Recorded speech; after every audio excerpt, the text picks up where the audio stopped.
গলে শ্রীলঙ্কার বিপক্ষে সিরিজের প্রথম টেস্ট ড্র করেছে বাংলাদেশ। শেষ দিন টাইগারদের দেয়া 296 রানের টার্গেটে লঙ্কানরা করে 4 উইকেটে 72 রান। সুনিশ্চিত ড্রয়ের দিকে এগোনো ম্যাচ দুই অধিনায়কের সম্মতিতে 5 ওভার বাকি থাকতেই শেষ হয়। আমরা যদি খুব ভালো একটা টোটাল করি তো এরপর যদি ছাড়ে ইনশাল্লাহ 5 ডে উইকেট অনেক কিছু হয়। গল টেস্টের চতুর্থ দিনই প্রায় 200 রানের লিড বাংলাদেশের। সংবাদ সম্মেলনে 5 উইকেট শিকারী নাইম বলেন, শেষ দিন যত দ্রুত সম্ভব লড়াকু সংগ্রহ জমা করে লঙ্কানদের ব্যাটিংয়ে পাঠাতে চায় বাংলাদেশ। লক্ষ্য টেস্ট জয়। কিন্তু কিসের কি, সমর্থকদের অবাক করে দিয়ে শেষ দিন 30 ওভার ব্যাট করল বাংলাদেশ। দুদফা বৃষ্টির বাধায় বেশ কিছু সময় নষ্ট হয়েছে। এর উপর 30 ওভার ব্যাটিং, ম্যাচ জয়ের আশা সেখানেই শেষ।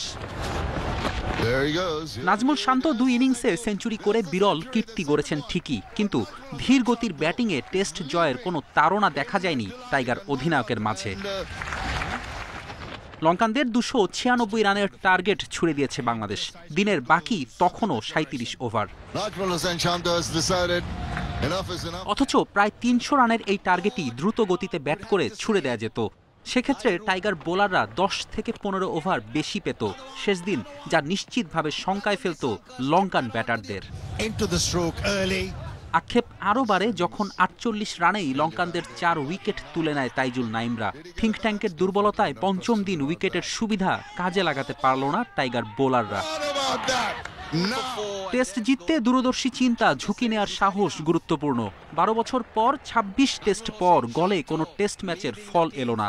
এই পরিসংখ্যানই বলে দেয় বাংলাদেশ এখনও সাহস নিয়ে টেস্ট খেলা শেখেনি।